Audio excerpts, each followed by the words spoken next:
Wellman TV. Ricardo Willis. Kabanata 271. Kung bitawan ko, mamamatay ka. Pinagmasdan ni Kira ang pagbawi ni Ricardo ng marmol sa kanyang kamay, ang ekspresyon ng mukha niya ay nanlamig. Sa susunod na segundo, siya ay naging walang emosyon muli at nagpakawala ng malamig na ugong. Sa hindi malamang dahilan, isang bakas ng inis ang bumalot sa kanyang puso. Daddy, are we playing with Chloe and Kira this afternoon? Umaasang tanong ng maliit na si Nora sa oras na ito. Sinulyapan ni Ricardo ang malamig na mukha ni Kira at awkward na umubo. Miss Ward, nagkataon lang na makasagasa ka. Paano kung sabay tayong mananghalyan at hayaan ang dalawang bata na magkatabi sa hapon? Tita. Hinatak ni Chloe ang kamay ni Kira na may sabik sa mukha. Bagaman ang maliit na batang babae na ito kung minsan ay medyo matigas ang ulo, mayroon siyang napakalinis na puso. Matapos makipaglaro kay Nora ng ilang sandali, nakalimutan na niya ang dati nilang hindi kasiya siya at gusto niyang maghanap ng mapaglalaroan. Sa pagtingin sa umaasang ekspresyon ng dalawang bata, pinandilatan ni Kira si Ricardo bago nag-atubiling pumayag. Well, since tinulungan siya nitong makipag-deal kay Jude kanina, she would give him some respect.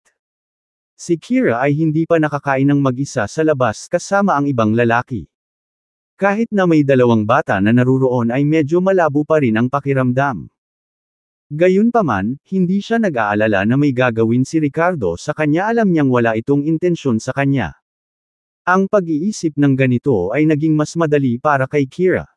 Lumabas ng restaurant ang dalawang matanda kasama ang dalawang bata at pumunta sa isa pa dahil baka dito sila pag-usapan dahil sa nangyari kanina.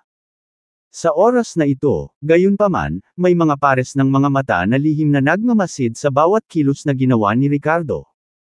Ang swerte talaga ng lalaking to. That beauty beside him is so damn pretty. Ngumisi si Dagger habang nagsasalita.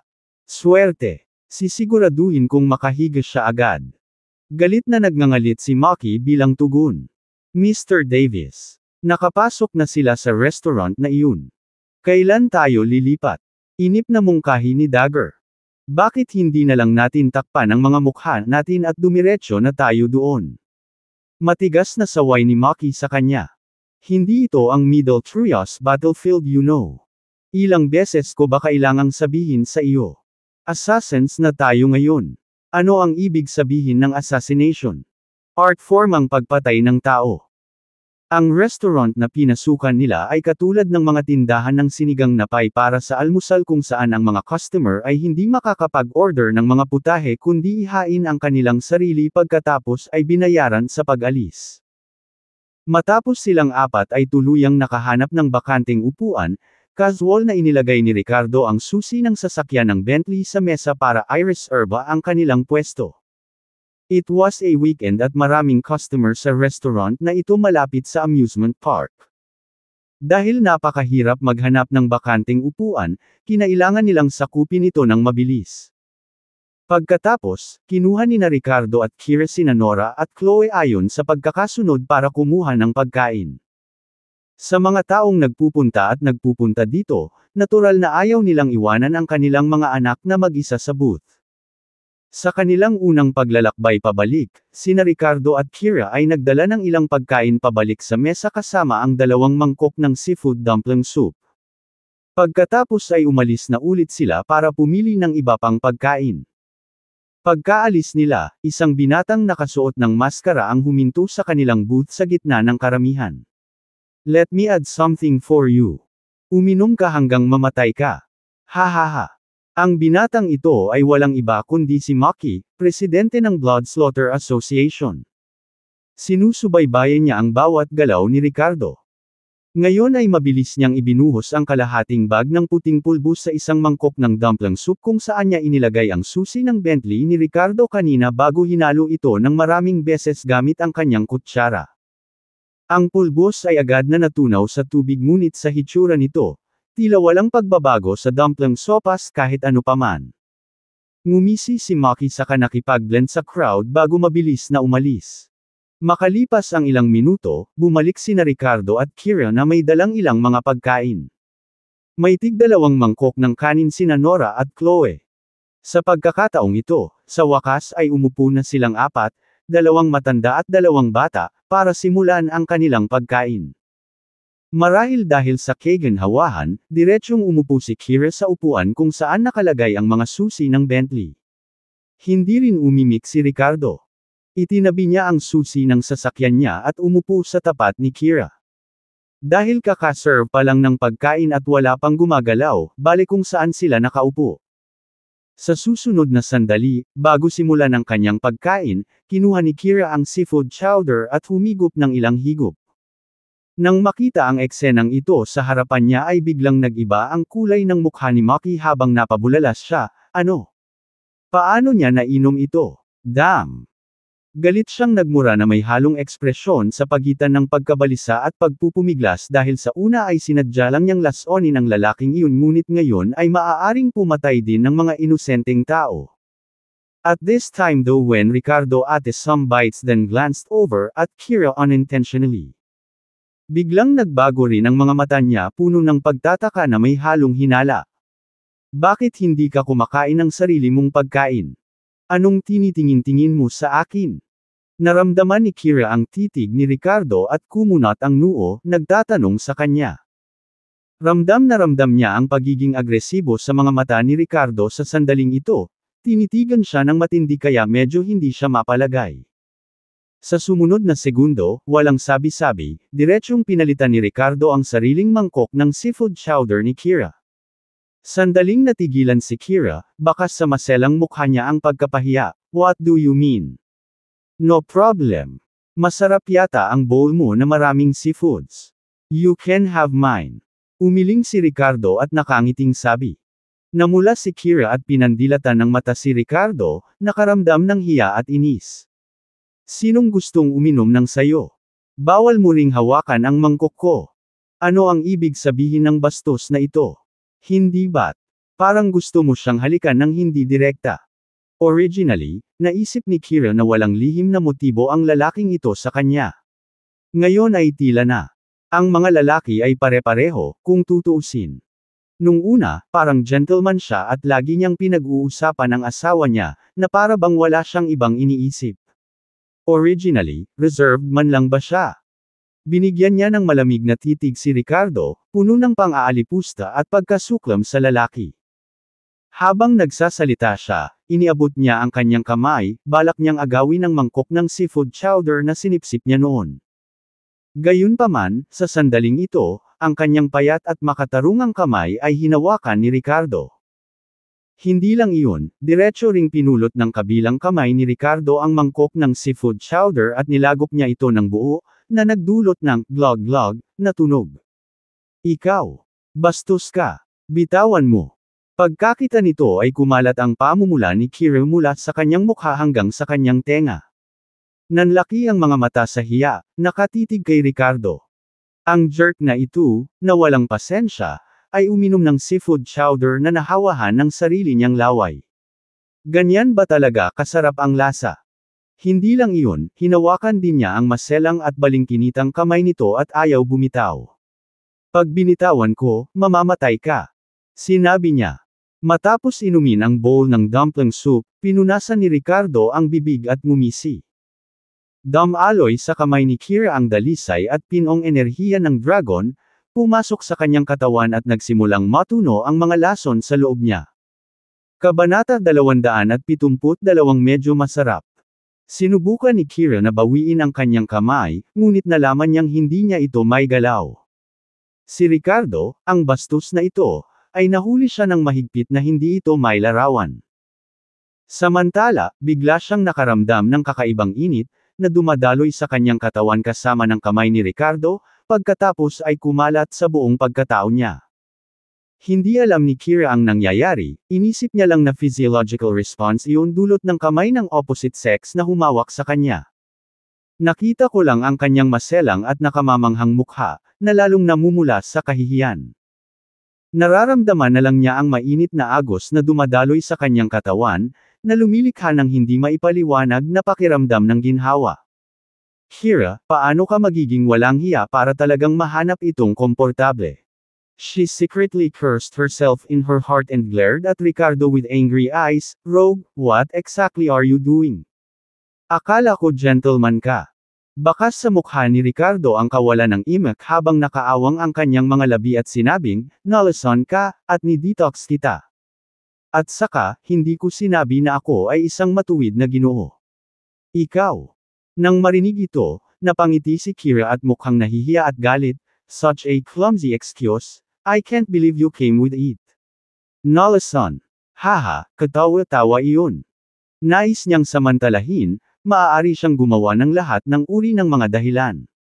Daddy, iniisip mo bang magpalit ulit ng asawa? Sa sandaling ito, kinusot ni Nora ang kanyang malalaking mata at nagtanong.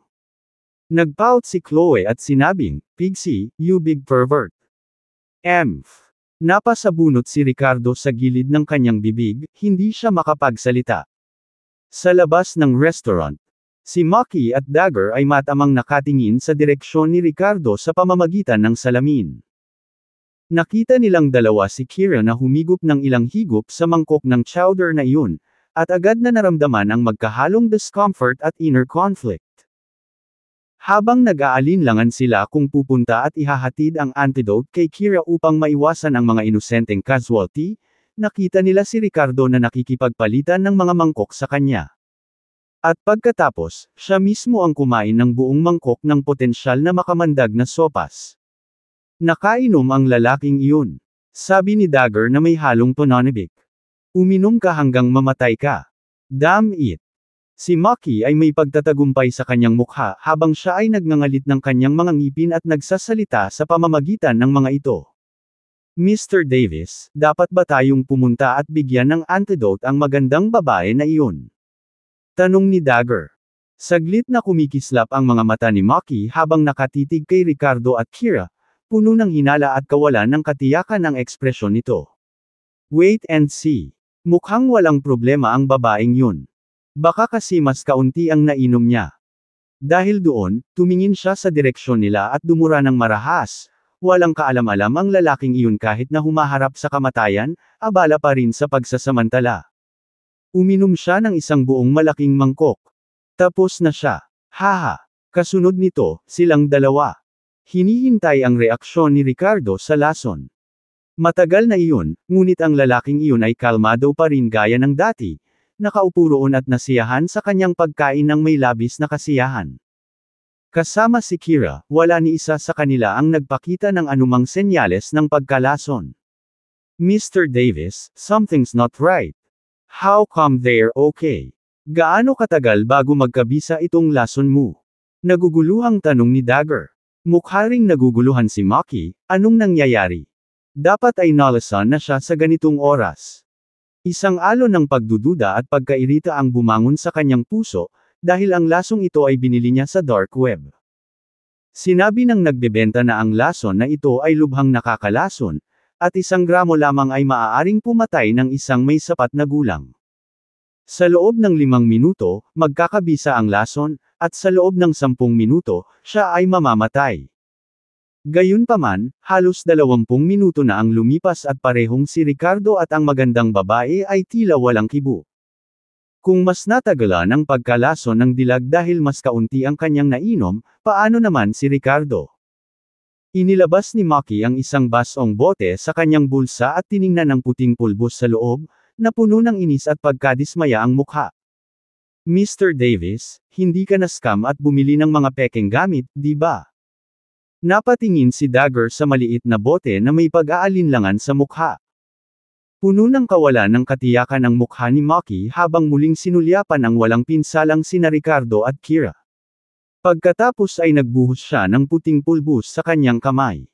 Sa sumunod na segundo, nag-alinlangan sandali, nilabas niya ang kanyang dila at medyo natikman. Sumigaw si Dagger, Mr. Davis, mag-ingat sa lason. Damn! What a bunch of nonsense! Matapos itong matikman, ilang beses na hinampas ni Maki ang kanyang mga labi at sa kagalit na nagmura, bakit napakatamis ng bagay na ito?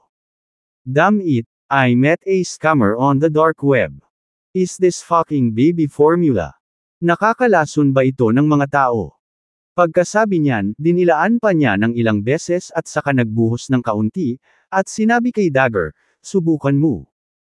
Saglit na nag-alinlangan si Dagger, isinawsaw ang daliri, at medyo dinilaan. The next second, nagalit din siya, boss, magkano ang nagastos mo dito? Di ba milk powder lang? Pero aaminin ko, medyo masarap. Bigyan mo pa ako. Galit na sinampal siya ni Maki at sinabing, umalis ka na. Paano ka pa magkakaroon ng gana kumain? Wow, galit na galit ako. Ang lason na ito ay binili ko ng daan-daang libong dolyar. Hindi ako makapaniwala na niloko ako. Niloko niya ako ng damn milk powder, no wonder Ricardo drink it without any problem. Bastard! Bastard! Gayunpaman, habang nagmumura, posibleng ang dahilan ng pagtaas ng daloy ng dugo ay dahil sa pagkabalisa at pagmamadali ng emosyon. Biglang nagbago ang mukha ni Maki. Bang! Mr. Davis, anong problema? Nagulat si Dagger sa biglang ingay at gulat na tanong. Ngunit sa sumunod na segundo, nagpakita rin siya ng masakit na ekspresyon at bumulwak ang isang subo ng dugo. Ito talaga. Lason. Nagpumigla si Maki na magsalita, desperadong dumukot sa kanyang bulsa para sa isang panlunas.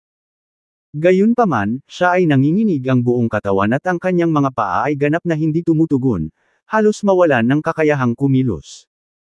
Kasama si Dagger mismo, nakahiga sila sa lupa na kumikibot-kibot na parang may epilepsy habang dumudugo mula sa kanilang 7 orifice. Ito ay mukhang lubhang trahedya at nakakatakot. Sa oras na ito, natapos na ang pagkain ni Ricardo at ng iba pa at dadalhin na sana ang kanilang 2 maliliit na bata sa amusement park para mas masaya. Bakas pa rin sa mukha ni Kira ang pamumula pero malamig ang ekspresyon niya. Ilang beses niyang pinunasan ng disinfectant wipes ang kanyang mga kamay pagkatapos kumain. Parang may lason talaga ang kamay na nahuli ni Ricardo kanina. You don't have to go that far, Miss Ward. Nakita ni Ricardo si Kira na muling nagpupunas ng kamay pagkatapos kumain at walang magawang sabi. Sinasabi ko sa'yo, ayos lang kung maglalaro ang mga bata pero layuan mo ako. 2 metro ang layo ay kailangan. Kinagat ni Kira ang kanyang mga ngipin na may iniingatang disgusto sa kanyang tono. Akala niya ay hindi interesado sa kanya ang jerk na ito ngunit ito pala ay na-overestimated niya ito. Kasuklam-suklam na pervert ang jerk na ito. Sino ang nakakaalam kung gaano karaming maruming pag-iisip ang nasa isip niya? Palagi siyang pinagsasabihan ng kanyang lolo na nagpakatanga sa kanyang sarili ngayon. Kung gayon, nagkibit-balikat si Ricardo na parang walang pakialam kung paano man lang siya makita ni Kira. Gayunpaman, sa sandaling ito, isang sigaw ang biglang tumagos sa kanila sa sobrang lakas.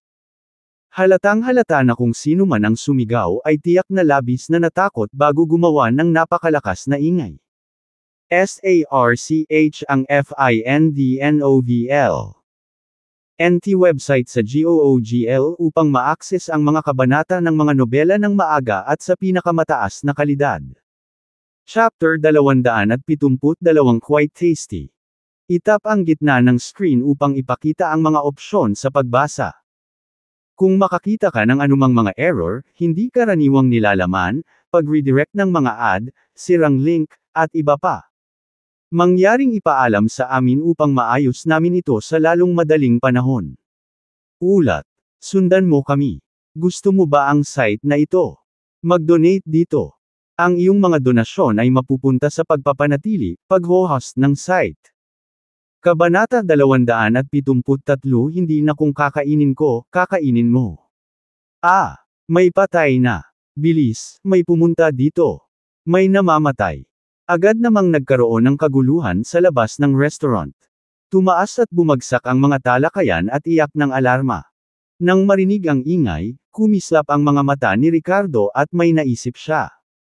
Hinawakan niya si Nora at mabilis na lumabas ng restaurant. Sumunod naman sina Kira at Chloe na mukhang tuliro.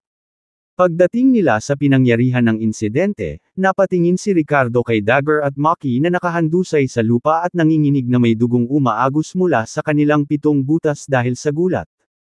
Path! Sa sumunod na segundo, hindi napigilan ni Ricardo ang tumawa ng mapansing nalasan ang dalawa. Itong dalawang ito ang responsable sa paglason sa kanya kanina. Nakatikim sila ng sarili nilang lason. Hahaha, anong tanga? Ano bang problema mo? Paano ka pa matatawa sa oras na ganito? Galit na tanong ni Kira. Parehong masama ang anyo ng dalawang lalaki pero tumatawa pa rin si Ricardo. Tama iyan. Bakit napakawalang puso ng taong ito? Ganyan na sila pero natutuwa pa rin siya sa kamalasan nila. Tawag na kayo ng ambulansya dali. Sunod-sunod ding pinuna ng grupo ng mga nanunood si Ricardo bago may nag-dial sa 911. May ngiti sa labi, saglit na nag-alinlangan si Ricardo bago naglakad palapit sa kanila. Naglabas siya ng ilang pilak na karayom mula sa kanyang bulsa saka ipinasok ito sa katawan ni Maki at Dagger ayon sa pagkakasunod. Pagkatapos ay pinaikot niya ang kanyang mga kamay para gamitin ang True Dragon Energy para ma-detoxify ang mga ito. Ang dalawang hanggal na mamamatay tao na ito ay hindi mukhang masyadong masama dahil sinubukan nilang bigyan ng babala sa kanya ang bomba sa kanyang sasakyan kaninang umaga upang hindi mapahamak si Nora na inosente. Bukod dito, gusto ni Ricardo na malaman kung sino ang umupo sa kanila para patayin siya sa pamamagitan ng direktang pagtatanong sa kanila. Anong ginagawa ng lalaking ito?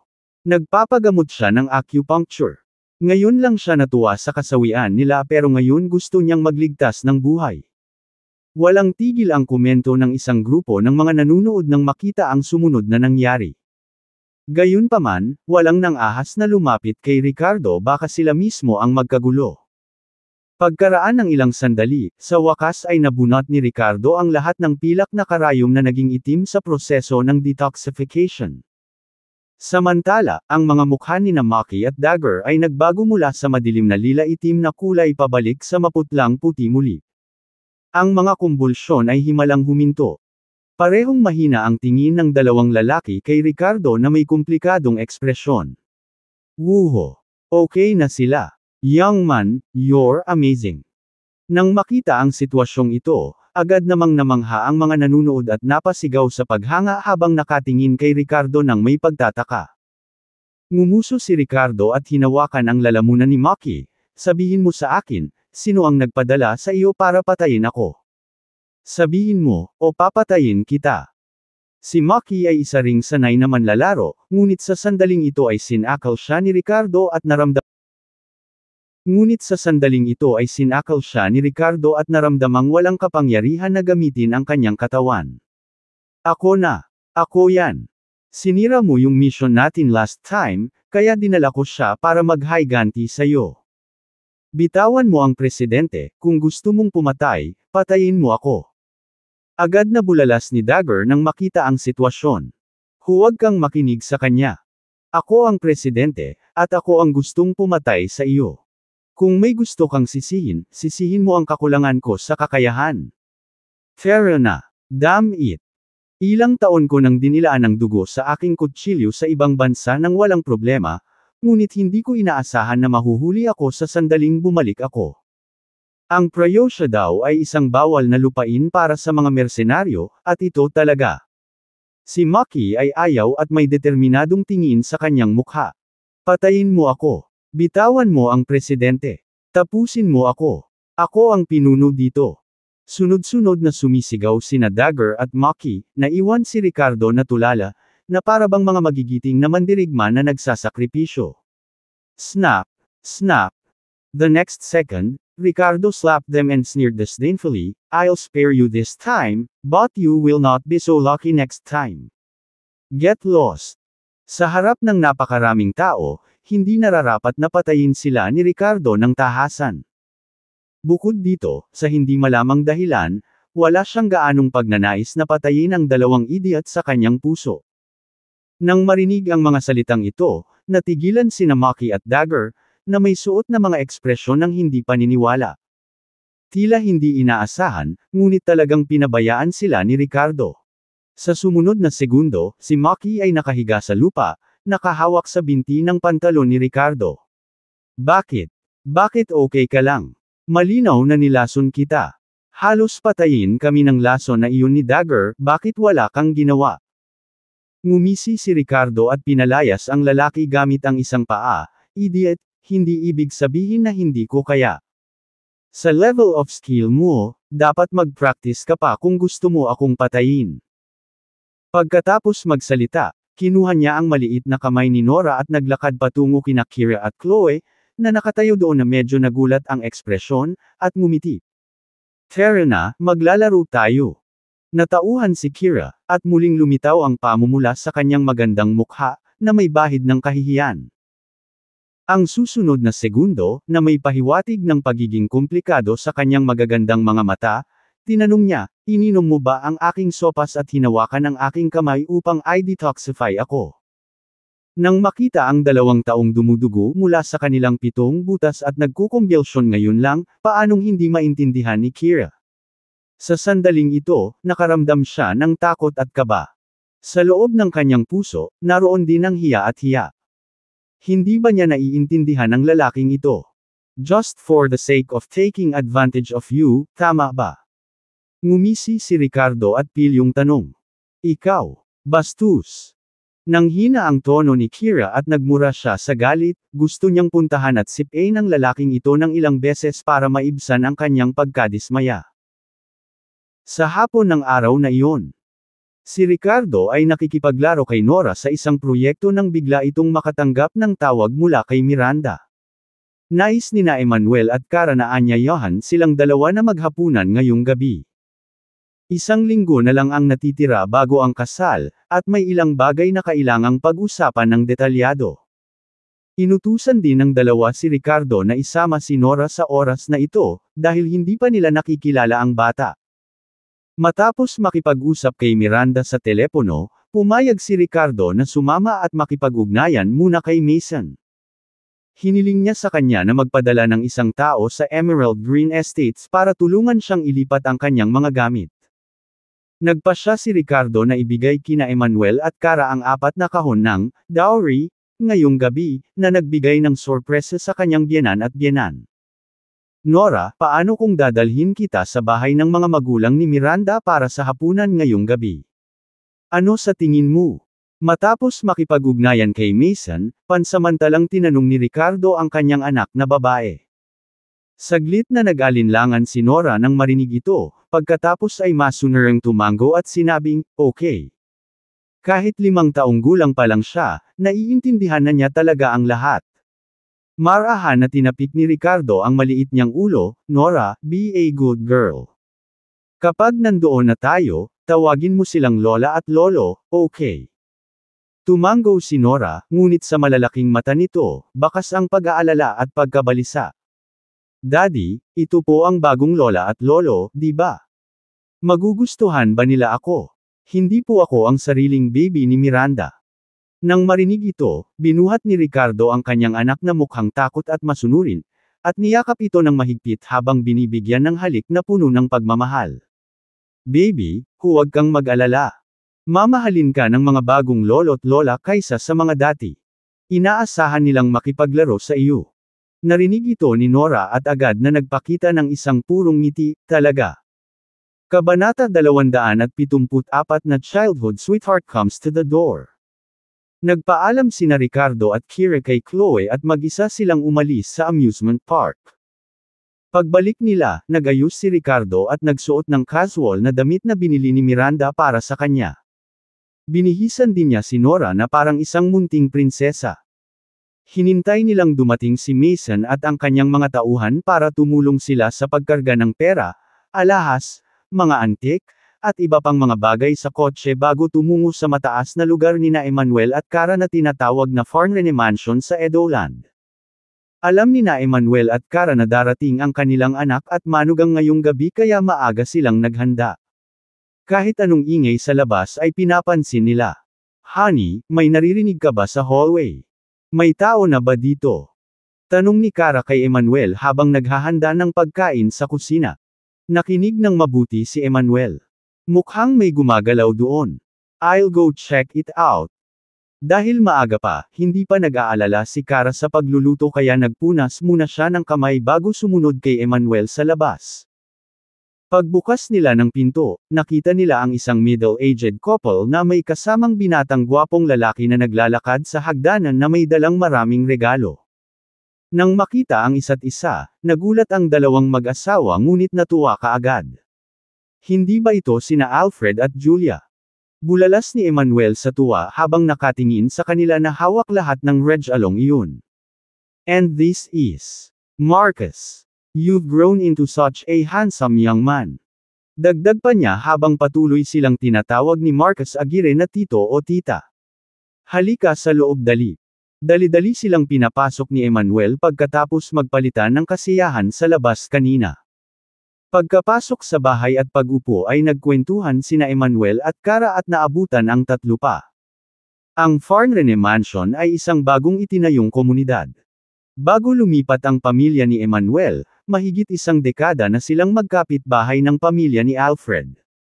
Noong panahong iyon, medyo maayos ang kanilang relasyon.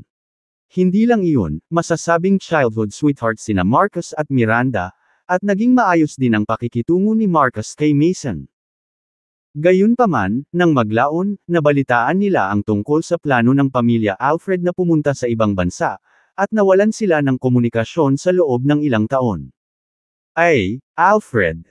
Ilang taon na ba simula noong huli tayong magkita? Bulalas ni Emmanuel. Dapat 7 or 8 years yun diba? Noon, high school pa lang sina Marcus at Miranda. Tingnan mo nga, binata na si Marcus. Sinalubong sila ni Emmanuel ng tsaa at ipinagpatuloy ang pag-uusap. Oo, kahit 7 o 8 taon. Tumanggo si Alfred bilang pagsang-ayon. Ang nasa katanghaliang gulang na babae na nagngangalang Julia ay tumingin sa paligid ng bahay at likas na nagtanong, nga pala, nasaan sina Miranda at Mason? Nang marinig ni Marcus ang pagbanggit ng kanyang ina kay Miranda, nagliwanag ang kanyang mga mata sa pananabik. Kanina pa niya ito hinahanap sa sala. Ang pinakamalaking hiling niya ay may mangyari sa pagitan nila ni Miranda sa pagkakataong ito ay bumalik siya. Noong bata pa sila, magkapit-bahay sina Marcus at Miranda na madalas na naglalaro. Nang mag-abroad sila para sa high school, nagkaroon ng damdamin si Marcus para sa kanya. Kung hindi niya sinundan ang kanyang mga magulang sa ibang bansa, naisip niya na sana ay matagumpay na niyang nakasama si Miranda mula nang sila ay lumaki bilang childhood sweethearts. Matanda na sina Miranda at Mason para tumira sa atin, sabi ni Emmanuel habang nakangiting umiiling. Bumagsak ang mukha ni Marcus sa balitang ito ngunit mabilis na sumingit si Cara, pero babalik sila mamayang gabi para kumain ng hapunan. Alfred, bakit hindi ka na tumuloy para makahabol tayo? Ilang taon na tayong magkapit-bahay. Hindi kailangang maging magalang. Nang marinig ang imbitasyong ito mula kay Cara, muling natuwa si Marcus bago pa man maghintay ng tugon mula sa kanyang mga magulang, great idea Tita Cara. Magkapit-bahay na tayo forever. Huwag na tayong magpigil. Nagpalitan ng tingin sina Alfred at Julia pero pumayag pa rin. Paanong hindi nila naiintindihan ang intensyon ng kanilang anak? Isang makahulugang tingin ang binigay ni Emmanuel kay Marcus bago pa birong nagtanong, ang gwapo mong binata. Nag-uwi ka ba ng girlfriend this time? Marcus waved off the suggestion hastily, no way Uncle Lo. I was too shy noong bata pa ako pero ngayong malalaki na tayong lahat hindi na ako natatakot na pagtawanan pa.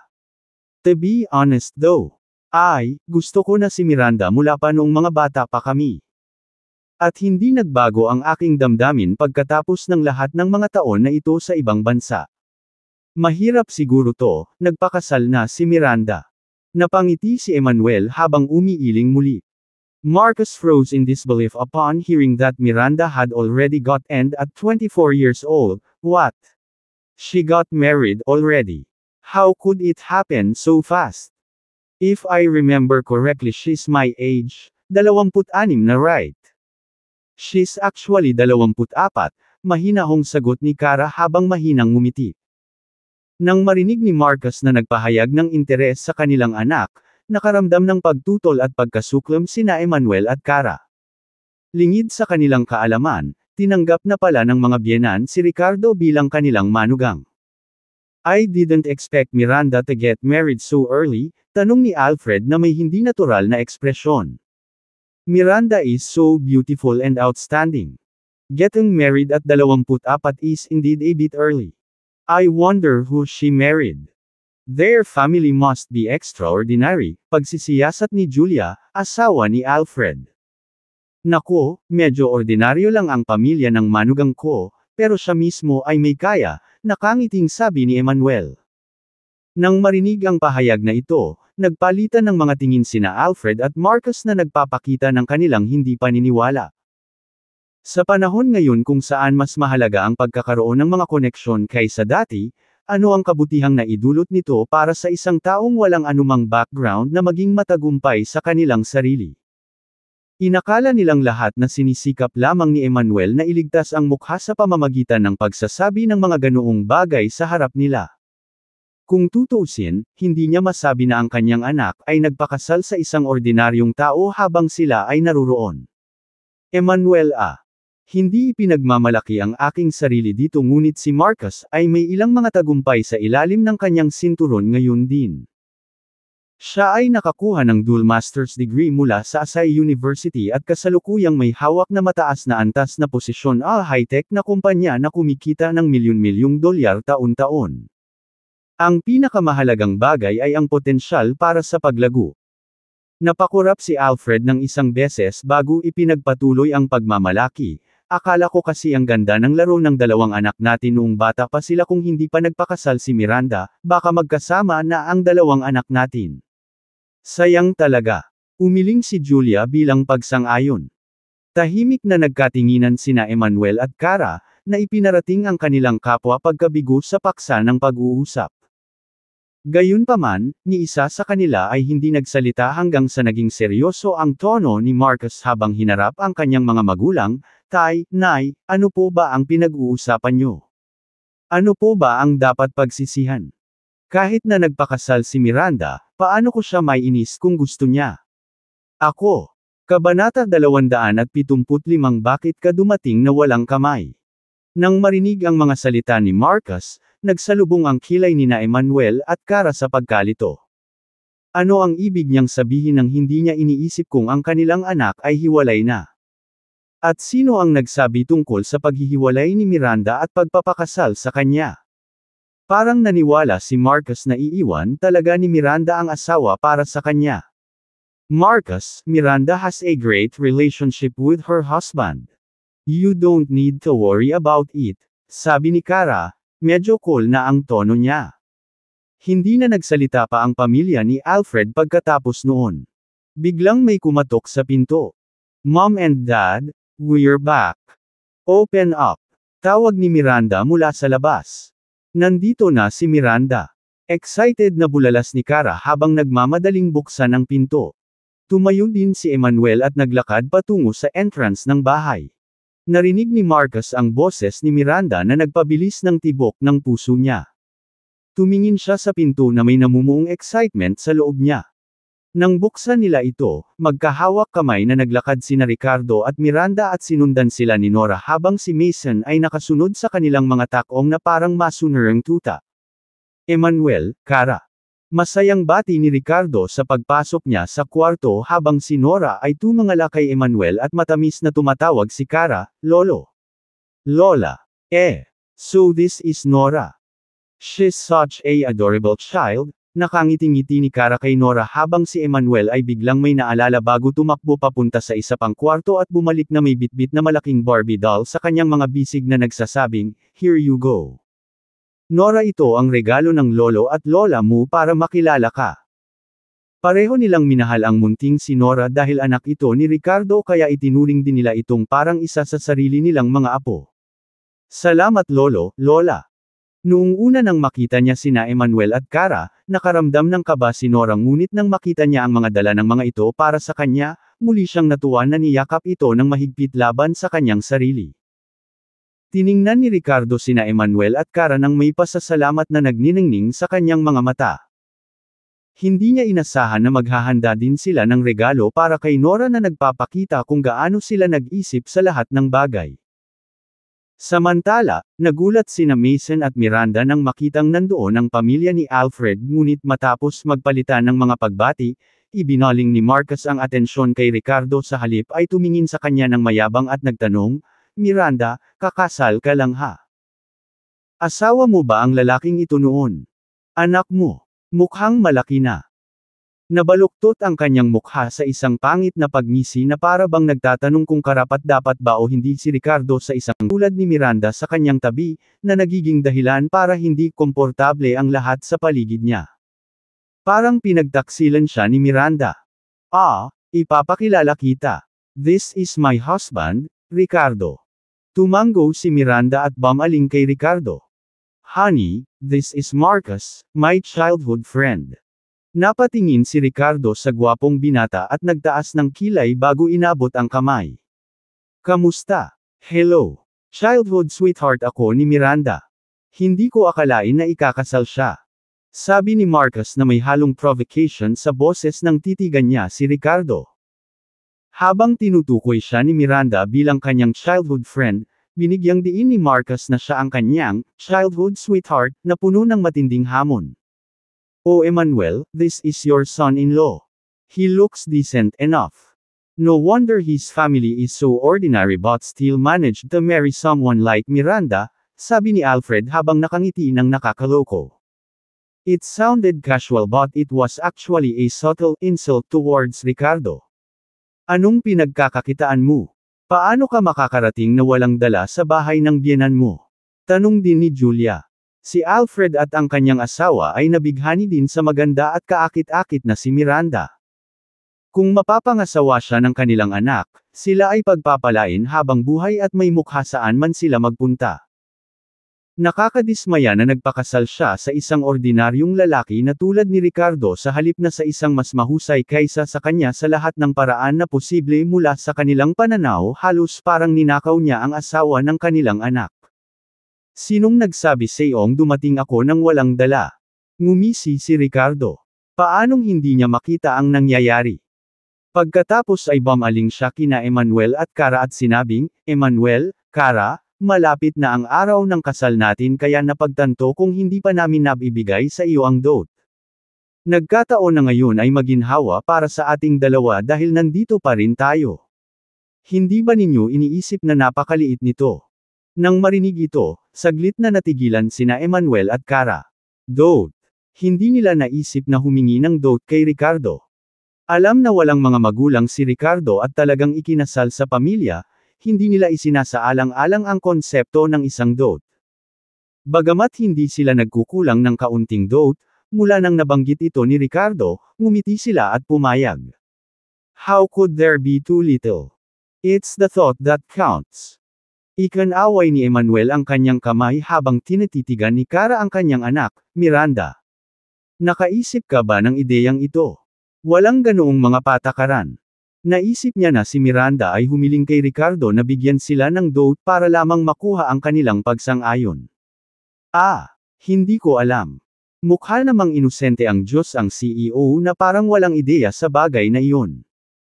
Tanging si Mason lang ang napangiti. Alam niyang sorpresahin ng kanyang bayaw ang lahat. At this moment, Marcus sneered, Dowry. Asa na? Bakit hindi mo ilabas at tingnan ko? O may balak ka bang maghintay hanggang sa umalis tayo? Nakangiting tinukso siya ng kanyang ina na si Julia, Emmanuel, kailan nagpakasal si Miranda? Bakit ngayon pa kami binibigyan ng dot ng manugang mo? Sa wakas nagkamot na ba siya ng pera? Ipinikit ni Alfred ang kanyang mga mata at mapang-asar na sinabi, sa background at katayuan ni Miranda, hindi siya dapat nagpakasal sa isang ordinaryong lalaki mula sa isang karaniwang pamilya. Sabi nga nila, ang mga lalaki ay natatakot na pumasok sa maling propesyon. Ang mga babae ay natatakot na magpakasal sa maling lalaki. Sa panahon ngayon kung ikaw hindi kontento sa iyong kasal, pagkatapos ay hiwalayan na lamang si Marcus sa asay. Hayaan mong dalhin siya ni Marcus sa ibang bansa para sa pagpapaunlad. Oo.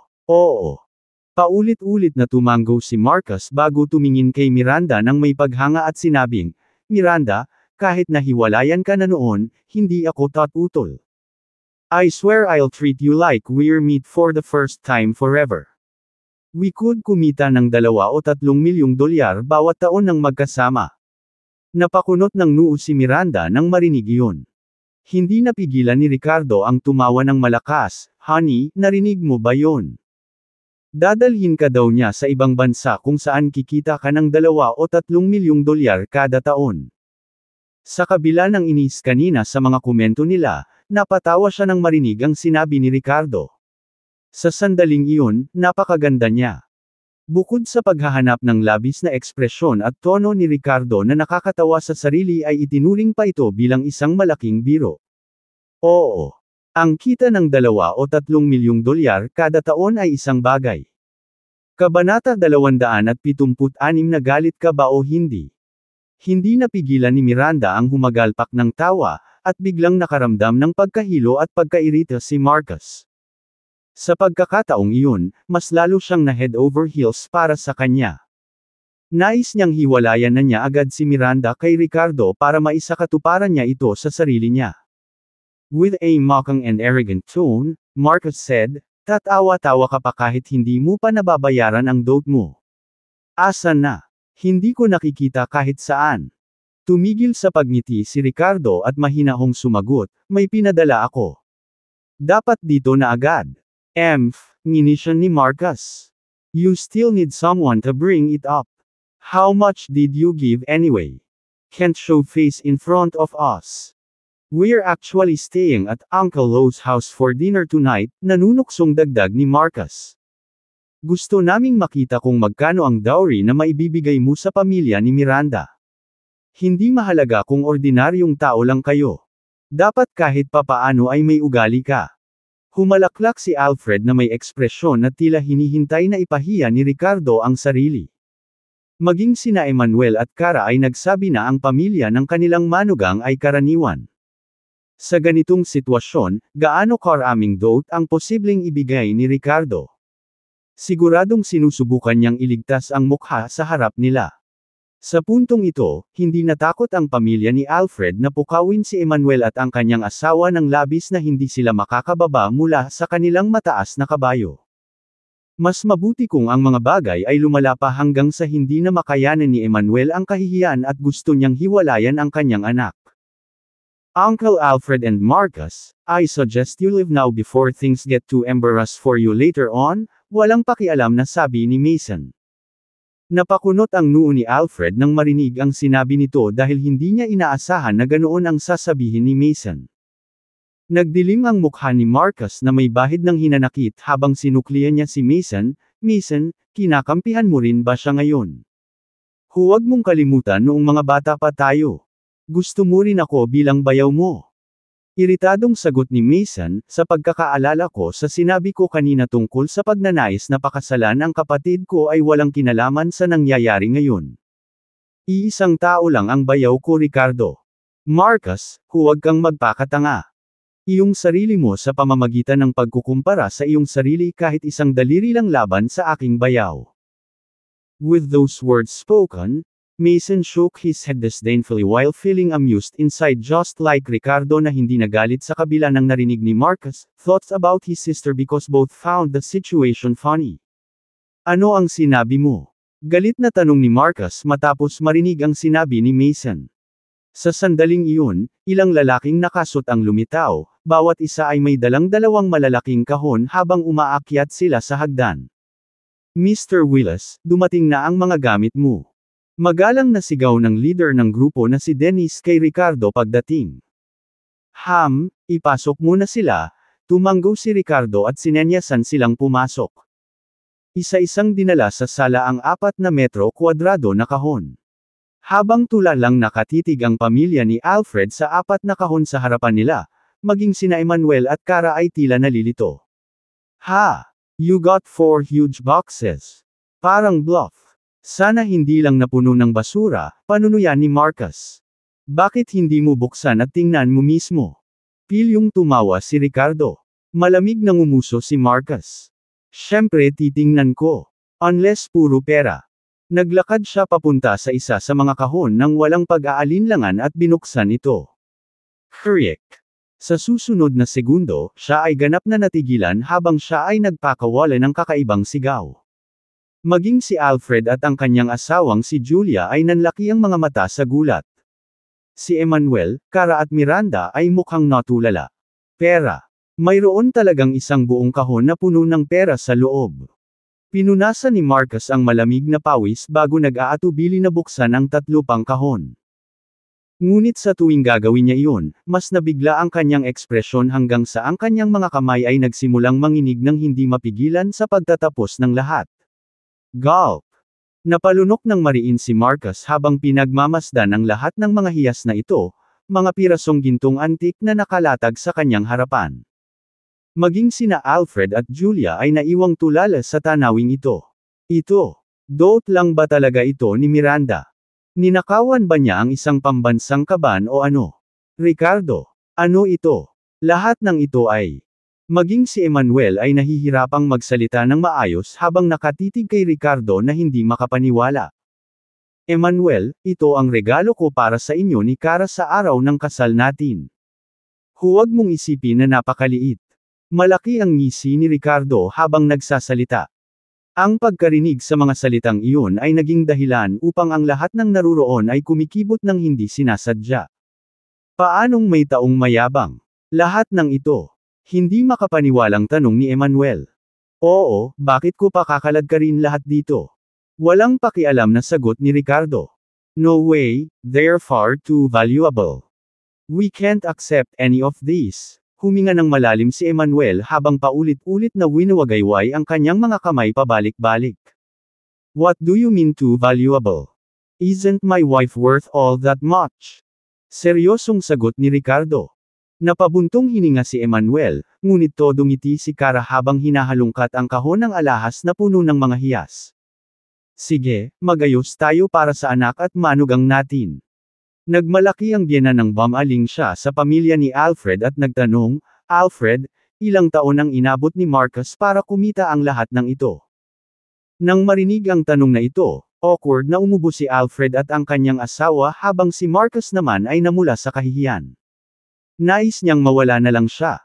Emmanuel, Cara, abangan natin sa ibang araw.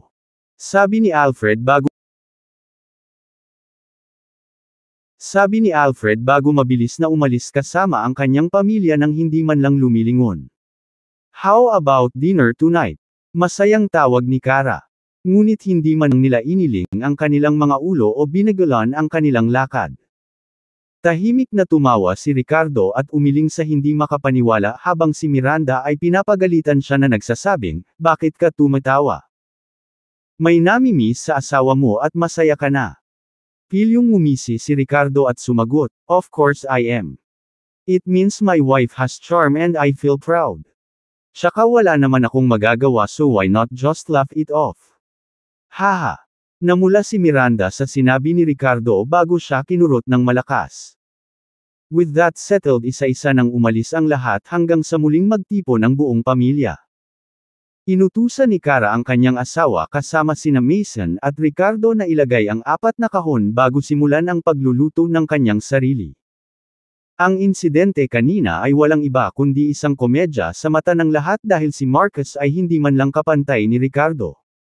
Walang nagseryoso. Sa loob ng isang nakakatakot na bundok. Sa nagtatagal na liwanag ng papalubog na araw, maraming mga figure ang nagbigay ng mahabang anino. Ilang miyembro na ipinadala ng pamilya Thompson ang nag-escort sa katawan ni Butch Ghost sa Ghost Black Sect. Isang matandang lalaki na nakasuot ng damit na pula ng dugo, nakatingin sa bangkay, may mukha na puno ng kalungkutan at galit. Aking alagad. Aking alagad. Anong klaseng tao ang mga ngahas na pumatay sa disipulo ng Ghost Black Sect?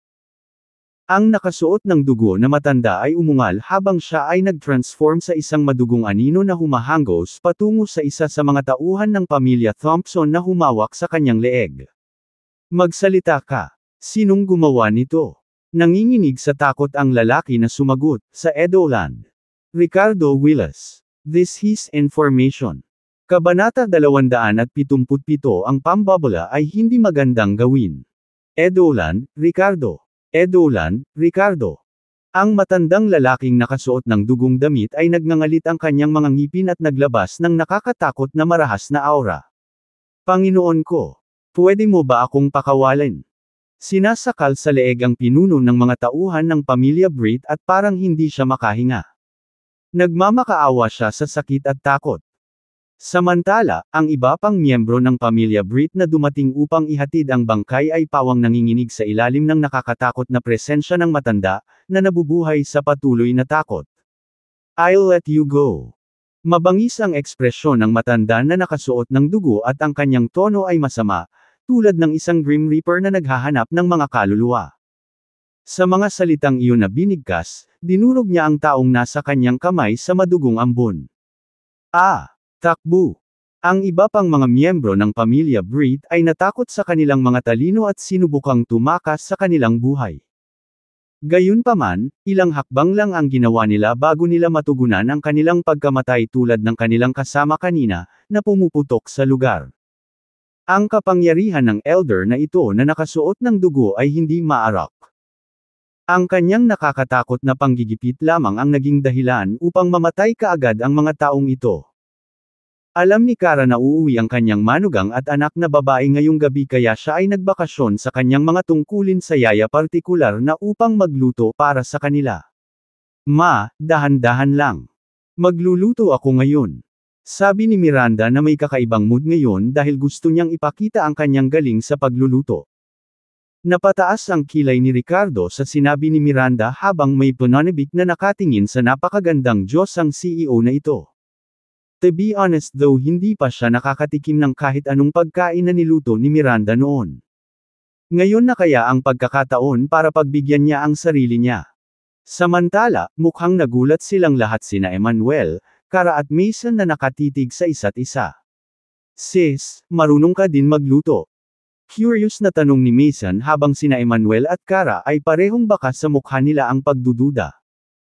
Ang kanilang munting prinsesa ay hindi kailanman gumalaw ng anumang bagay na may kaugnayan sa gawaing kusina noon kaya kailan niya natutunan kung paano.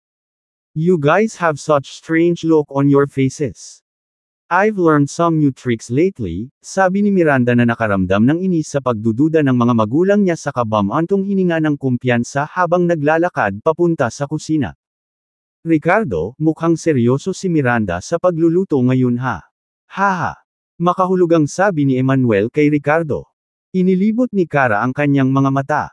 "You little brat, ang anak ko ay natututong magluto para sa iyo. Bro-in-law, mas mabuting huwag mong pababayaan ang kapatid ko." Tumango si Mason. Tumango si Ricardo at pinunasan ang kanyang pawis. Mabilis siyang umiling. "Hindi pwede. Paano ako?" Alam na alam niya na ang kanyang Diyosang asawa ay natututong magluto para sa kanya dahil sa pagmamahal at naantig siya. Kasunod nito, nakipag-chat si Ricardo kina Emmanuel at Kara tungkol sa mga detalye ng kanilang kasal habang nanunood ng TV. Samantala, nilero ni Mason si Nora sa tabi nila. Sa kabila ng pagiging matanda na, tila natutuwa siyang nakikipaglaro sa batang babae. Biglang umikot ang talukap ni Ricardo nang hindi maipaliwanag at nakaramdam siya ng kabagabagan na gumagapang sa kanya na parang may kung anong kaila-hilakbot na nakakulong sa kanya. Bahagyang nakasimangot, sinubukan ni Ricardo na alamin kung ano ang sanhi ng pakiramdam na ito ng discomfort nang biglang kumunat ang noo ni Emmanuel at tumingin sa kusina. Nabalik si Ricardo sa realidad at nakita niya ang kanyang sarili na pawis na pawis. Si Miranda ay abala sa kusina na may suot na maliit na apron na nagpamukha sa kanya na isang magandang chef parehong mainit at nakalalasing ng sabay-sabay ngunit ano ang nangyari sa lahat ng itim na usok na nagmumula doon? "Pupunta ako upang suriin ito." Mabilis na tumayo si Kara sa kanyang kinauupuan at nag-aalalang tumakbo patungo sa kusina. Makalipas ang ilang minuto, nakaupo ang pamilya sa paligid ng hapagkainan habang sina Kara at Miranda ay sunod-sunod na nagdala ng 8 pinggan. 2 pinggan ang nasunog ng hindi nakikilala. Nakipagpalitan ng tingin si Ricardo kina Emmanuel at Mason bago ang kanilang mga mukha ay hindi mapigilan ng ilang ulit. Umubo ng awkward si Kara habang mukhang kakaiba habang sinasabi, "Tara na kayong lahat. Kain na tayo." First time ni Miranda na magluto simula noong bata pa siya. "Ang swerte niyo ngayon. Honey, kung hindi ako nagkakamali, sayo ang 2 ulam na to." Nagpunas ng pawis si Ricardo habang nakaturo sa 2 plato na puno ng parang uling na pagkain na parang nahihiya. "Ham. Tikman mo dali, paano ba? May kaunting mantsa pa rin ang maselang mukha ni Miranda, at ang kanyang apron ay hindi pa nakatali. Pagkatapos maghanda ng pagkain, siya ay naging isang maliit na chef.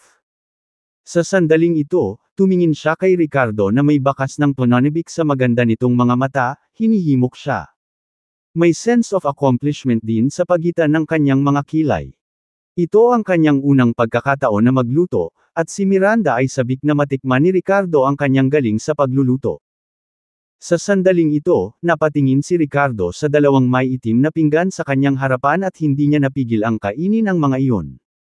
Ahem! Tila ang kagandahan at kasanayan sa pagluluto ay nakatadhana na hindi magkakasamang mabuhay. Halika, Emmanuel, Mason, subukan mo.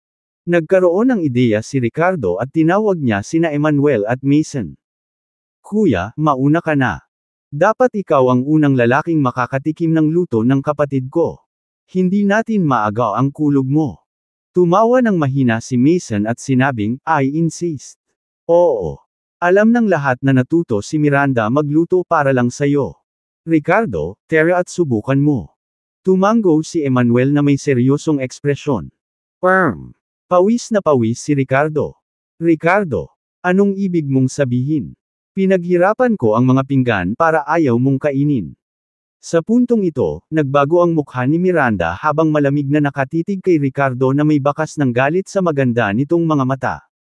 Ito ang unang pagkakataon na nagluto siya para sa kanya. Anong klaseng ekspresyon ang ginawa niya? Naiinis ba siya? Kumain ka. Paanong hindi ako makakain? Nilunok ni Ricardo ang kanyang pride na parang martir bago tuluyang kumagat sa magkabilang plato na kanina pa nagdulot sa kanya ng labis na pagkabalisa. Ang lasa. Hindi mailalarawan. Maalat na may malakas na lasa ng pagkasunog. Ngumunguya siya pero hindi siya makalunok. Ma'am, masarap. Ang sarap nitong nilagang baboy. Nakapikit ang mga mata na parang ninanamnam ang bawat subo niya bago ngumiti ng kontento nang matapos magsalita. Ngunit sa sandaling lumabas ang mga salita sa kanyang bibig, naramdaman niya na ang magagandang mga mata ni Miranda ay napuno ng pagpatay na layunin. Ang kinain mo lang ay mushroom. Talagang ang ulam na iyon ay piniritong manok na may kabute. Ang goddess CEO gritted her teeth through clenched jaws while glared fiercely at Ricardo na agad na bumuhos sa malamig na pawis na mukhang labis na napahiya sa kanyang pagkakamali. Damn! Kanina lang ay pinuri niya ang isang bagay na ganap na naiiba kaysa sa kanyang kinakain. Sino ang makakapag-isip na ang mga mushroom na ito ay napakadae? Kabanata 278 Ayoko na magkaanak. Matapos makagat muli ng stir-fried pork with bamboo shoots, na pinulot ni Ricardo, tuluyan na siyang binitawan ni Miranda na may kasamang ungol. Dahil sa pagiging mapagbigay, kinuha niya ang dalawang pinggan. Tumingin si Mason kay Ricardo nang may simpatiya at nakahinga ng maluwag. Diyos ko! Masyadong nakakatakot ang luto ng sarili niyang kapatid. Ang swerte talaga ng bayaw niya, haha! Ang lalaking ito ay nag-isip sa kanyang sarili na may kagalakan. Tara, bakit hindi mo subukan ang ginawa ko? Kinuha ni Kara ang likha ni Miranda. Sa puntong ito, si Nora ay palaging hinahain ni na Emmanuel at Kara sa hapunan at tila mahal na mahal nila ang batang babae. Unti-unting kumalma si Nora mula sa kanyang unang kaba at naging mas natural nang magiliw siyang tawagin ng kanyang lolo't lola. Sa sandaling ito, nilainggan ni Emmanuel sina Ricardo at Miranda na may pag-asa sa kanyang mukha. Ricardo, Miranda, pagkatapos ng kasal, magiging totoong mag-asawa na kayo. Dapat kayong magsama noon di ba? Sinabi rin ni Kara sa kanyang anak, Miranda, wala kaming pakialam ng tatay mo kung bakit si Ricardo ang una mong pinili pero tinanggap na namin siya bilang manugang. Magmadali kayong dalawa at bigyan kami ng apo. Sa sandaling marinig niya ang pahayag na ito, napabulala si Miranda sa kahihiyan, Nay, ano ang sinasabi mo? Sino? Sino ang gustong magka-baby sa kanya? Humalaklak si Mason sa gilid habang kumikindat kay Ricardo. Gayunpaman, nang marinig ang mga salitang ito, biglang nawala ang ngiti ni Nora, na kanina pa masayang kumakain. Ang kanyang maliit na kamay ay hindi namamalayan na humawak sa malaking kamay ng kanyang ama habang nakatingin sa kanya ng balisa sa pamamagitan ng malalaking mata. Bahagyang nanginig ang puso ni Ricardo ngunit mabilis niyang hinawakan pabalik ang maliit na kamay ni Nora. The next second, he took a deep breath bago sinabing, "I'm not planning to have any more children. Having one like Nora is enough for me, so please understand." Nang matapos siyang magsalita, natigilan sina Emmanuel at Cara.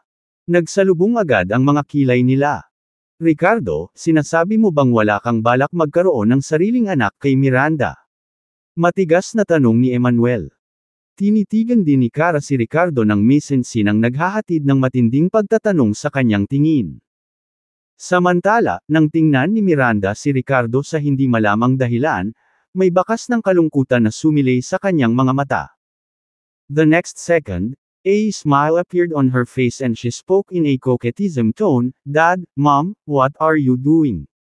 Sinong nagsabing gusto kong magkaanak? I never had that intention. Haha, why talk about this? Sobra naman kayo." Namumula si ate at Bainan. Mabilis itong tinuwanan ni Mason. Walang ibang sinabi sina Emmanuel at Cara ngunit halatang hindi masaya ang kanilang mga mukha. Ang natitirang bahagi ng pagkain ay napasuko maliban sa pagtalakay sa mga plano sa kasal. Pagkatapos ng hapunan, nanatili si Mason habang maagang umalis sina Miranda at Ricardo kasama si Nora. "Honey, I've been wanting to find an opportunity to explain this to you. Isa lang anak ang gusto ko. Si Nora yun. Naiintindihan mo ba?" Nagdalawang isip si Ricardo bago nagsalita sa loob ng sasakyan. Mayabang nangumuso si Miranda na parang walang pakialam. "Huwag kang umarte na parang naghihingalo na akong magkaroon ng baby mo." Hehe. Awkward na tumawa si Ricardo. Inayos ni Miranda ang kanyang mood at nakangiting lumingon kay Nora. "Okay, naiintindihan ko. Anak natin si Nora." Napuno ng emosyon ang mga mata ni Ricardo sa narinig. "Salamat, Miranda." Mahinang humuhuni ni Miranda na parang nagpout ngunit tumalikod sa kanya patungo sa bintana kung saan hindi niya maiwasang malungkot at mapanukso sa sarili. Ang sumunod na linggo ay ginugol sa paghahanda para sa kasal nina Miranda at Ricardo na kasama ang pagpapadala ng mga imbitasyon ng maaga. Nang hapong iyon, nakaupo si Victoria sa labas at umiinom ng tsaa habang may hawak na imbitasyon para sa kasal nina Miranda at Ricardo sa malapit. Sa kabila ng lahat, lola pa rin siya ni Miranda kaya natural na inimbitahan siya ni Emmanuel kasama ang iba pang miyembro ng pamilya Low. Nakatanggap na si Victoria ng ilang medikal na paggamot kabilang ang pag-inom ng ilang mga suplemento pagkatapos na may mag-clear ng kanyang meridian points na nakatulong sa pagpapabuti ng kanyang kalusugan.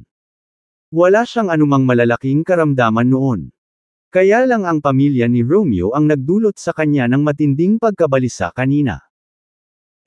Malamig na sanggal ni Victoria habang nakatingin sa imbitasyon at puno ng maitim na emosyon na nakasulat sa kanyang mukha. Si Miranda ay hindi lamang hindi nakinig sa kanyang payo at nagpakasal sa pamilyang Austin, ngunit ang kanyang pamilya ay ginawa rin ang lahat upang tulungan sina Miranda at Ricardo na magsagawa ng kasal. Nagalit ito kay Victoria. Ang pag-iisip na magkasamang masaya sina Ricardo at Miranda ay lalong napuno ng lungkot at puot si Victoria. Bahagyang kasiya siya lang para sa kanya nang gumawa siya ng gulo para kay Ricardo noong nakaraan. Ngunit naramdaman niya na ito ay malayo sa sapat.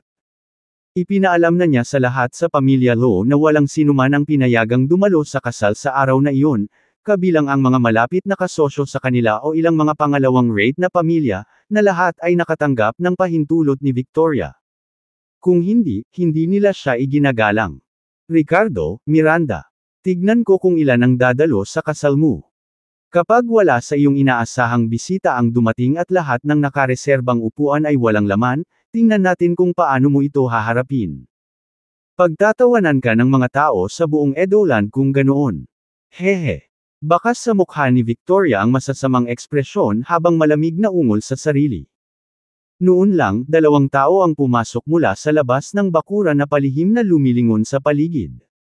Nakita sila ni Victoria at malamig na ngumuso habang nagpapakita ng matinding galit sa mukha. Ang 2 taong iyon ay sina Romeo at Harlow. Bagamat nahuli sila pagkatapos ng droga kay Victoria noon, nagawa nilang makatakas sa pamamagitan ng paggamit ng iba't ibang koneksyon sa likod ni Elisa na pumalit sa lahat ng mga kaso laban sa kanila ng maglaon. At dahil ang biktima na ito ay hindi nagsampa ng mga kaso laban kay Romeo o Harlow, maaari itong ituring na nagbibigay sa kanila ng paraan. Kaya sa wakas nakalabas na silang dalawa. May lakas pa ba kayong dalawa na pumunta dito? Labas. Malamig na saway ni Victoria. Nanay. Lola. Lumapit sina Romeo at Harlow, lumuhad na may panghihinayang sa mga mukha. Ma, naguguluhan ako kanina. Si Elisa ang bumulong sa tenga ko. I didn't mean harm you. Alam kong mali ako. Please give me another chance para maalagaan kita ng mabuti. Pinunasan ni Romeo ang kanyang mga luha, lumuhad bago ipinagtapat ni Victoria ang kanyang pagkakamali. Kabanata 279 na pagpasa ng mensahe sa pamilya Austin. Oo. Lola, nung may naisip si Mama, tutol kami ni Papa. Sabi ni Harlow na mukhang injustice. Malamig na sanggal ni Victoria. Ganoon ba? Yes, Mom. Nagkamali ang anak mo. Nay, nitong mga araw na ito ay nabubuhay ako sa panghihinayang. Bigyan mo pa ako ng isa pang pagkakataon na maging mabuting anak sa iyo. Tumakbo si Romeo at niyakap ang binti ni Victoria. Ilang beses na kumikislap ang mga mata ni Harlow habang palapit din ito at minamasahe ang binti at balikat ni Victoria. Lola, at the end of the day nabulag tayong lahat ng puot. Dahil sa sobrang kagustuhan naming maghayganti kay Ricardo ay nahulog kami sa masamang ideya ng nanay ko. Alam namin ng tatay ko na nagkamali kami. Pamilya kami sa hirap at ginhawa. Lola, bigyan mo pa kami ng pagkakataon. Bahagyang nagbago ang ekspresyon ng mukha ni Victoria habang nakatingin kay Romeo at Harlow na ganito ang kinikilos. Hindi napigilan ng mukha niya na magpahinga ng kaunti. Siya ay naging matatag sa buong buhay niya. Sa madaling salita, ganap na matigas ang ulo at mas pinapahalagahan ang pag-save ng mukha kaysa sa anupaman.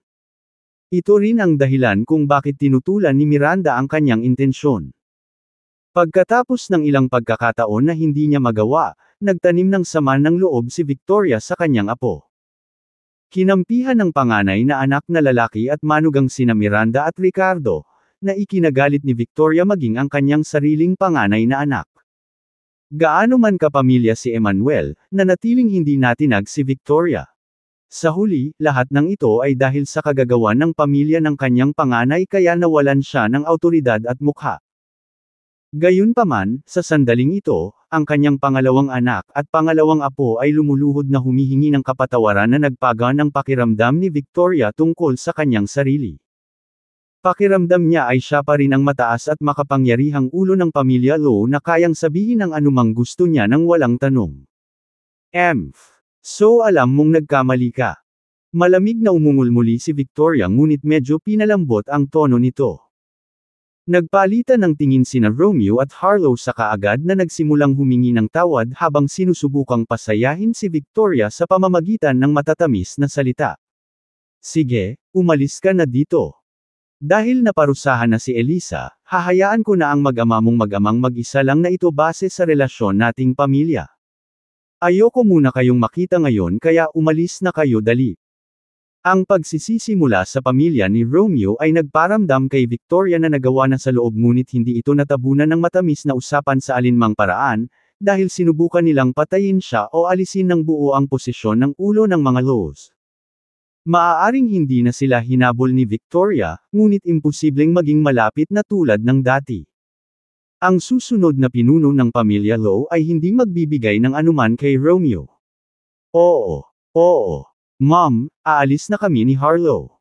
Ingatan mo ang sarili mo. Nag-aalalang sabi ni Romeo. Matalim ang mga mata ni Harlow at napansin niya ang invitation card sa tabi ng kamay ni Victoria. Pagkaraan ng ilang saglit na tignan ay sinabi niya na may bahid ng galit sa kanyang boses. Oh, Lola, ito po ba ang imbitasyon sa kasal ni Ricardo at ng aking pinsan? Kumurap siya ng ilang beses at nagpatuloy, talagang sumalungat sa gusto mo sina Uncle Emmanuel at Tita Cara sa pamamagitan ng pag-aayos ng kanilang kasal nang wala ang iyong pag-apruba. Malamig na ngumuso si Romeo nang marinig niya ito, nakakatawa. Hindi ka man lang nila tinuturing. How dare they send an invitation card? It's provocation. Nagdilim ang mukha ni Victoria nang marinig ang usapan nila tungkol sa bagay na ito. Sa sumunod na segundo, sumandal siya sa kanyang tungkod at malamig na sinabi, "Nag-utos na ako na lahat ng may kaugnayan sa atin sa pamilya ay huwag dumalo sa kasal." Hindi sila nakikinig sa akin ngunit gusto pa ring gamitin ang pangalan ng pamilya Lo na mag-imbita ng mga tao imposible. Excited na bulalas ni Harlow, "Oo. Ang bait ni Lola. Ma, tama ka. Hindi na sila bahagi ng pamilya natin. Bakit natin sila bibigyan ng mukha?" Masayang dagdag ni Romeo habang nag-thumbs up kay Victoria. Sarcastic na sabi ni Victoria, "Oo naman." Habang nagkakaisa ang mga kaaway laban sa isa pang kaaway, ang pagbanggit kay Ricardo at Miranda ay nagparamdam kay Victoria na parang mga matandang kaalyado sa kanyang anak at apo. Sa pagkakataong iyon ay inikot ni Harlow ang kanyang mga mata na parang may mali siya sa kanyang mukha. "Lola, alam ba ng pamilya Austen ang tungkol sa kasal nina Miranda at Ricardo?" Yung Austen family. "I'm not sure if they know," naguguluhang sagot ni Victoria. "Bakit hindi natin sabihin sa pamilya Austen ang tungkol sa balitang ito?" Tusong mungkahi ni Harlow habang nakangisi. "Ano sa tingin mo ang magiging reaksyon ni isa at ng pamilyang Austen kung malaman nilang ikakasal ang dalawang ito nang wala ang iyong pag-apruba? Hindi lang ikaw ang nang-aasar nito, pati si isa at ang pamilyang Austen ay naprovoke pa." Oo. Alam ng maraming tao na nakatutok si isa kay Miranda at nagpunta pa nga para mag-propose sa kanya ng personal. Walang alinlangang isang sampal sa mukha ng Austen family ang grand wedding nina Miranda at Ricardo. Kung isisiwalat natin ito sa Austen pamilya. Nagningning ang mga mata ni Romeo nang magsalita ito na may malamig na ngiti. Dahan-daang tumanggo si Victoria na may malamig na ngiti sa labi. "Tama ka. Ipapaalam ko kaagad sa pamilya Austen." Kinuha ni Victoria ang phone niya at dinial ang contact number ni Alexander. Nauna nang itinakda ni isa si Miranda, kaya dinala ni Alexander ang kanyang anak para mag-propose ng personal, kaya naman nakuha ni Victoria ang kanilang contact information. Mabilis na sinagot ang tawag ng magalang na boses ni Alexander, "Mrs. Lowe." "Mr. Austen, ako po," magalang na sagot ni Victoria. "Bakit mo ako tinawag, Mrs. Lowe?" Curious na tanong ni Alexander. "Mayroon akong ilang balita para sa iyo, Mr. Austen. Ang aking suwail na apo na si Miranda ay ikakasal na kay Ricardo sa loob ng 3 araw sa Golden Family Hotel sa itaas na palapag na ballroom." Nang matapos siyang magsalita, mula kay Alexander na sinundan ng inis na tono, "Ano ang ibig sabihin ng balitang ito, Mrs. Lowe?" Bahagyang tumawa si Victoria, "It doesn't mean anything. I just thought I should let you know about it since you're part of the Austen family." Kung ano ang dapat gawin tungkol dito? "I'm sure you and your ang pamilya ay may sariling plano." Sa sinabi nito, binaba na ni Victoria ang tawag. Sa oras na ito, nakatayo sa tabi sina Romeo at Harlow na nakatingin kay Victoria. "Paano nangyari? Lola, nag-react ba ang pamilya Austen pagkatapos marinig ang balitang ito?" Isang matamis na ngisi ang lumitaw sa mukha ni Victoria, mukhang malungkot si Alexander nang magsalita siya. Halatang may galit sa boses niya. Nang marinig ito, humagalpak ng tawa sina Romeo at Harlow. Nagpalitan sila ng tingin sa isa't isa na nagpapakita ng pahiwatig ng Schadenfreude. Hindi maaaring manatiling kalmado ang pamilya Austen matapos marinig ang naturang balita. Tiyak na may isang bagay na kawili-wiling mangyayari sa lalong madaling panahon. Kakaiba kung matutuloy ng maayos ang kasal nina Ricardo at Miranda nang walang gulo.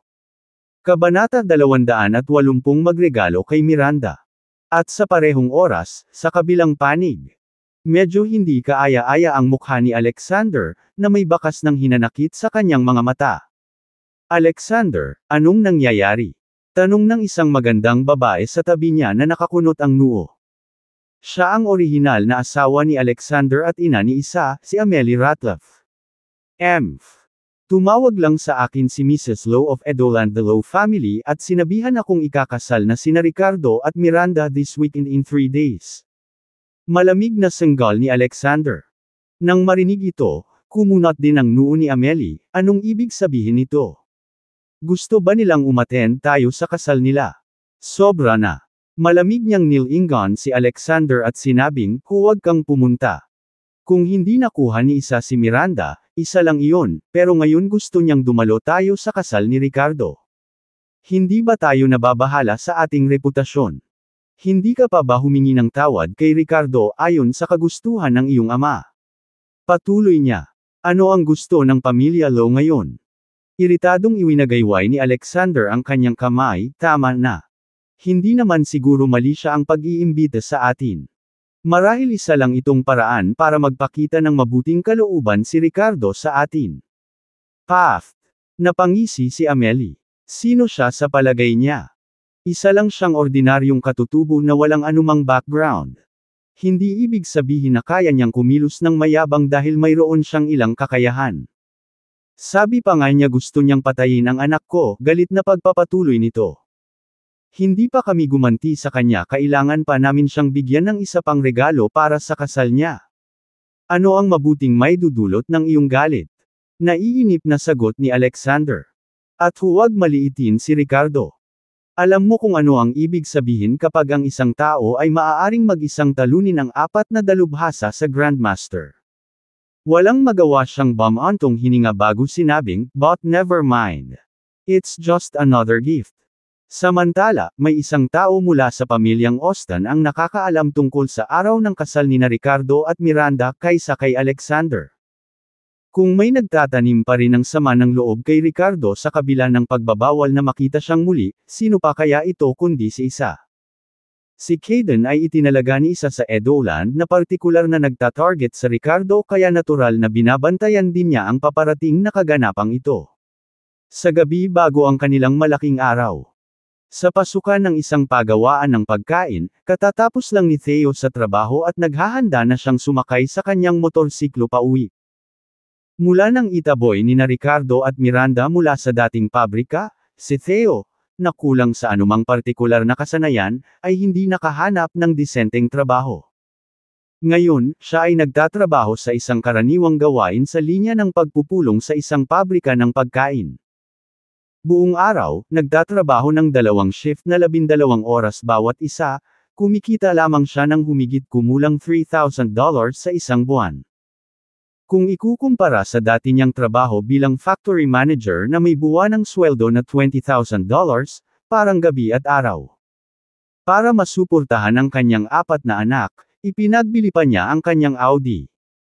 Ngunit ngayon sa kanyang pagbagsak, sa halip na magpasalamat sa nakaraang pag-aalaga ni Ricardo sa kanya, mas nakaramdam si Theo ng sama ng loob kaysa dati. Hindi niya maiwasang maramdaman na kung hindi dahil sa kawalang puso ni Ricardo sa kanya ngayon ay hindi na niya kailangang magsumikap. Maya-maya, biglang bumukas ang high beam ng Cadillac SUV at hinarang ang motorsiklo ni Theo. Sino ito? Galit na nagmura si Theo habang pilit na nakadilat ang mga mata sa nakakasilaw na liwanag. Hey, Mr. Taylor, right? I need your help with something, sabi ng lalaking nasa likod ng manibela na nakasuot ng gold-rimmed glasses at may pilyong ngiti sa labi. Ilang saglit pa at natagpuan ni Theo ang sarili na nakaupo sa likurang upuan ng sasakyan ni Caden na nakatingin sa ilang mga larawan na nagpapalitan ng mga ekspresyon niya. Gusto mong ihatid ko ang mga bagay na ito sa kasalukuyang asawa ni Ricardo? Hindi makapaniwalang tanong ni Theo. Oo. At kung matagumpay mong magawa, bibigyan kita ng $100,000 bilang bayad. Narito ang $10,000 cash upfront, sagot ni Caden na may sabik na ngiti sa kanyang mukha. Nagningning ang mga mata ni Theo nang marinig ang ganoong alok at mabilis na kinuha ang $10,000 na cash. Gayunpaman, may mga pagdududa pa rin siya kung bakit dadaan si Caden sa lahat ng problemang ito sa halip na siya mismo ang maghatid sa kanila o kung may sama sila ng sama ng loob kay Ricardo o hindi, ngunit nagpa siya na huwag magtanong ng masyadong maraming tanong dahil pera naman ang nasasangkot. Palihim na siyang nagpakuha ng litrato sa kanilang class reunion kung saan nakita si Ricardo na magkahawak kamay si Allison kaya kahit walang binabayaran ng ibang tulad ni Caden ay nandito ngayon. Binalak niyang gamitin ang mga larawang iyon balang araw sa labas pa rin sa Ricardo. Sa pagtingin sa mga bagong larawang ibinigay ni Caden ay napaluwa siya ng galit, Ricardo o Ricardo. You sure are living quite luxuriously.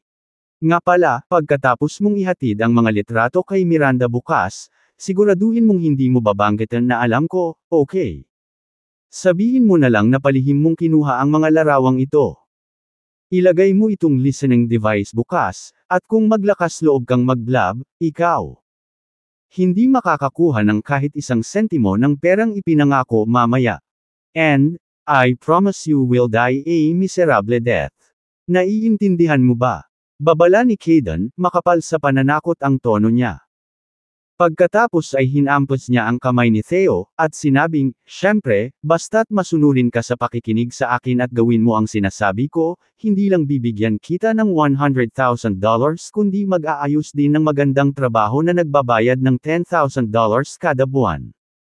Nang marinig ang alok na ito, lumiwanag sa mukha ni Theo ang pananabik. Mabilis niyang kinuha ang listening device kay Caden at sabik na tumango. Okay, naiintindihan ko. Gagawin ko ang sinasabi mo. Satisfaction na sabi ni Caden habang tinatapik ang balikat ni Theo. Gayunpaman, sa kaibuturan ng kanyang mga mata ay sumili ang isang mapaminsalang ngiti. Bagamat inutusan siya ni isa na ipagpatuloy ang panggugulo dito kay Ricardo, nagagawa niya lamang ito ng palihim nang hindi nagpapalam kay Ricardo na siya ang gumagawa ng gulo. Kung nalaman ng lalaking iyon na siya ang lihim na kinukunan ng pagiging intimate niya sa ibang babae, hinding-hindi niya hahayaan si Caden na hindi maparusahan. Sa makatuwid, hindi nang ahas si Caden na magpadala ng sinumang may anumang koneksyon sa kanyang sarili o kay isa para ihatid sa kanya ang mga larawan ni Miranda. Sa halip ay pinili niya si Theo bilang kanyang pinakamahusay na kandidato para sa trabaho. Siya ay nag-imbestiga at alam na ang taong ito ay dating mabuting kaibigan ni Ricardo ngunit kalaunan ay naging magkaaway sila dahil sa ilang alitan sa pagitan nila. Bukod dito, si Theo ay pinagmalupitan ni Ricardo noon, na naging dahilan para magtanim siya ng sama ng loob kay Ricardo hanggang ngayon.